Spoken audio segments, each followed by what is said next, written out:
Good morning, good morning, good morning. It's me, Rory Paddock, for picksfromthepaddock.co.uk, coming to you live on Facebook and Twitter and also on YouTube. And it is just coming up to 9:30 in the morning. I'm going to ignore all of today's actions, as you can see by the title of the video. It is all about Friday night and the all-weather action from both Newcastle and Dundalk. Before I forget, if you're looking across the bottom of the screen, I do want you to put your selections in the comments. If there's anything that you like the look of this evening that we should all be getting on, make sure you share the wealth and share the winners as well. I'm also going to be tackling the play spot at both meetings, Dundalk and Newcastle respectively. Grab a pen and a bit of paper. I'll be putting the Dundalk ones up as we speak. You can see them there for the first 6 legs of the meeting this evening. And I'll also be sharing Newcastle's as well. I'll make sure that they appear at the bottom of the screen throughout the show. But the selections I'm going to be giving, there's going to be 4 horses, 2 from Dundalk, 2 from Newcastle, that I think should go well tonight and should finish in the money. The bets that I'm going to be giving are a little bit random. It's not going to be a win, not going to be an each way. It's going to be place only. Now, I have gotten into these selections and these sort of bets quite a bit over the last sort of 4 to 5 months. And I think that because of the bookmaker that I bet with, it's a certain Irish bookmaker with an illiterate surname, PP. I'm sure you can figure out who that is. They give specific place-only markets, and they also give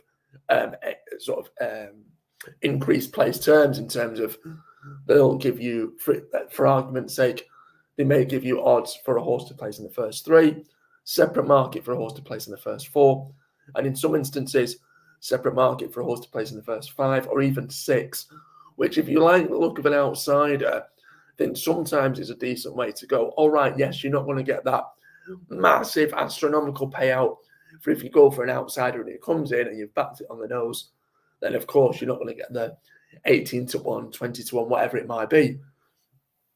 But in some instances, they give 6 places in races of maybe even 11 or 12 runners. So as long as you're confident that horse can finish in the top half, sometimes they'll give you 2 to 1 for that if it's a horse that's really big in regards to odds. So it's definitely worth doing. It's definitely something I'd encourage you guys to have a look at. Also, as well, it's sometimes a nice little saver if you like a horse that's perhaps 2nd or 3rd in the betting, and you would normally back it on the nose, but there's 1 or 2 things that's just making you a little bit tentative. Sometimes what I will do is I'll take that horse and back it to finish in the first 2. I did it with Vauban on the final day of the Cheltenham Festival. I did back it on the nose anyway. Obviously, ended up going off at favourite. But I got even money for it to finish in the first 2. I didn't think much would finish it. Obviously, it did well. It ended up winning in the end. But even money for a horse like that, when the SP ended up being 6 to 4 anyway, I thought was really pretty generous. So anyway, I'll stop waffling and I'll get stuck into the 4 horses that I think should go well tonight. So if I bring up the race cards, we'll see what's what. The first selection is going to come in the 6:15 at Newcastle. Now, a little bit how I've just explained with Vauban, I didn't see anything really beating it. And if it was going to lose, I couldn't see out the top 2. Now, in the 6:15 here, I think it's the second race on the card at Newcastle, but Gosforth Park, it seems, according to the betting, to be pretty much a 2-horse race between Bizarre Law, for Andrew Balding, and also Boulevard there. Not much in terms of the odds or difference. He obviously got 13 to 8 and 9 to 4 respectively. Obviously, it would be a bit foolish to disregard Mutashim, who's currently priced at 7 to 2 and has been supported in the market as well. Phantom Flight making his race course debut seems to perhaps be a little bit too short as far as I'm concerned, but it should be between the first 2 in the betting. Now, Bizarre Law is returning after a 133-day layoff. Now, that is a little bit off-putting for me, and for that reason alone, I wouldn't necessarily back it on the nose. Boulevard is a horse that I backed on debut when it won. All the signs were there. The money came for it in the end, and it was a bit of a talking horse that day. Now, this looks a much more competitive race, but I was really impressed with its win last time out. 9-4 perhaps looks a decent enough price, but I'm going to be cautious. Looking through the rest of the field, you've got a couple making its racecourse debut, a couple for decent enough yards, but it should be between the top two in the betting. Maybe Muttershim could sort of upset the apple cart and knock one of those two out of the top two. But I want to be tentative. I want to go Boulevard to finish in the first two. That's my first selection of the night. Should go well, shouldn't be far away. Bizarre Law, if he can overcome that 133-day absence, is definitely, going to be in the mix as well. But it does put me off about the favourite. So I'll go with the second favourite. Raced just under a month ago, and we'll go Boulevard there. But we'll play it safe to finish either first or at least in the runners-up spot. We then go from the 6:15 at Newcastle. Just 15 minutes later, we head on over to Ireland. Fourth race on the card, the 6:30 at Dundalk. And here we've got a 1 mile contest, 3-year-old contest. There was originally 7 that were set to go to post, but Satin Snake has been withdrawn. So we've just got the 6. Now, looks relatively open for a 6-race contest. Six-race contest now. Rango is a former course winner, as is Patrick Street and is Sing Song Lady. I'm going to ignore all those 3, and I'm actually going to side with Say It So. Represents a decent-sized yard in Dennis Hogan. Joe Doyle's a more than capable jockey. And it returned from a lengthy absence to make its seasonal reappearance and did pretty well to finish 5th of 12. Now, that was in a race where the current favourite, Rango, finished 2nd in that race. And the difference between the two, it was only 1 1/4 lengths. The odds, Say It So, has been absolutely smashed. Now, obviously, the fact that a horse has been withdrawn, obviously, that's going to bring the price down anyway. But I've gone for Say It So, and I've gone for Say It So to finish in the first 3. That's what the bookmaker are offering. Obviously, there's only 6 runners, so it just needs to finish in the top half. I think the top 3 in the betting you can find vulnerabilities. I'd be more than happy to take on Fergal Baran's horse, who's currently priced at 5-2. He's had quite a long winter. You can see in the form there on the screen that he's had quite a lot of runs, as opposed to the likes of Patrick Street and Sing Song Lady that's only had 3. Say It So should have dusted off tons of cobwebs, and he's bound to improve for that effort. Yes, it's a maiden, but I don't think this race looks any more competitive than the race it raced in last time. So Say It So to finish in the first 3 seems a decent selection for me. We then go from Dundalk and we head back on over to Newcastle, flip-flopping between the two. And we're going to go to the 7:15 contest here, where Lady Lou and Loose Lips are currently vying for favouritism. 7 furlong classics handicap, 0-65. And again, I'm going to be ignoring the top 2 in the betting. Both of them, more than capable of winning. If I had to come down on one or the other, I'd probably say Lady Lou. But Come On Johnny, for me, has attracted a bit of market support from about 6s into 9-2 for Roger Fell. Top jockey Ben Curtis in the saddle, which is also a massive plus. Seems to be improving with each run. Was a decent effort when 5th last time out. And I've there gone for Come On Johnny to finish in the money. I think I've gone for the first to finish in the first 3. The race itself looks actually really, really competitive, but you could probably discount a handful of these. The likes of Cobra Kai is returning off a massive absence. Same with Dandy's Diva.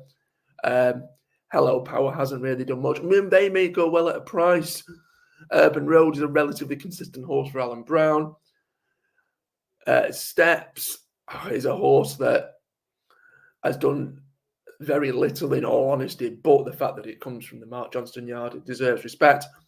John Quinn's Barner Hills, again, not a bad horse and should improve on what it's shown so far. But Come On John, the one for me in the 7:15 to finish in the money once again. Now, last but by no means least, we head on over to, let's have a look there. I think it is, the 8 o'clock at Dundalk. If I can bring that up for you now. Let's have a look and we'll see what's what. There we go. We've got the 8 o'clock at Dundalk. Current favourite, Capital Knight at 5-1. Will Cash Boards at 11-2. And it's 13-2 bar. It's really, really open. You just look at the odds on the right-hand side of the screen. 5-1, 11-2, 13-2, 13-2, 7-1, 7-1, 12-1, 15-1, 20-1 bar.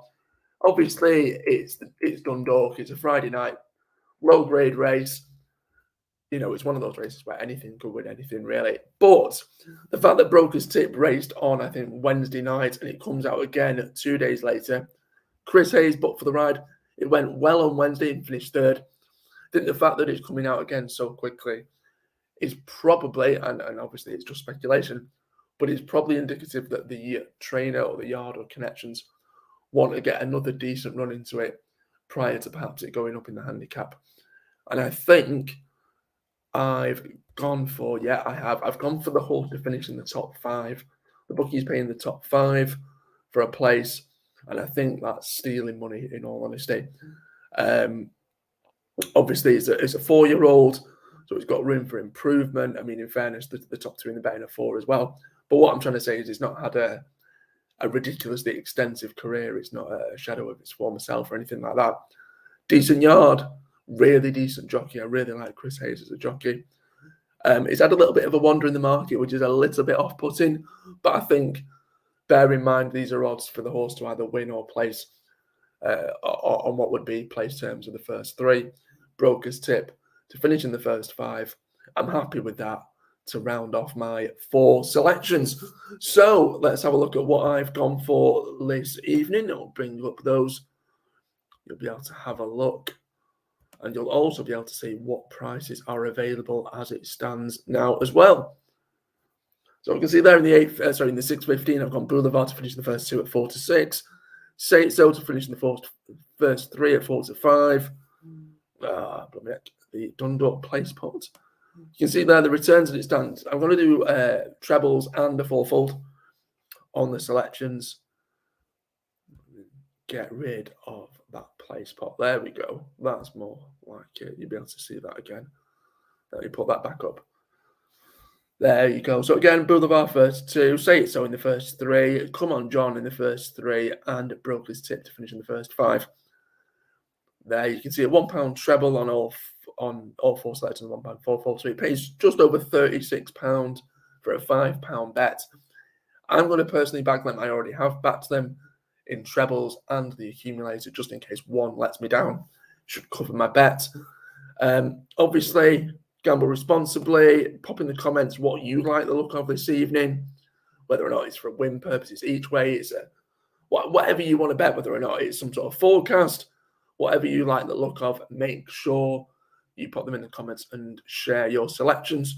Before I go, I'll just put them on the screen so you don't miss out. Grab a pet, obviously. Hopefully you've got our place pot selections as well.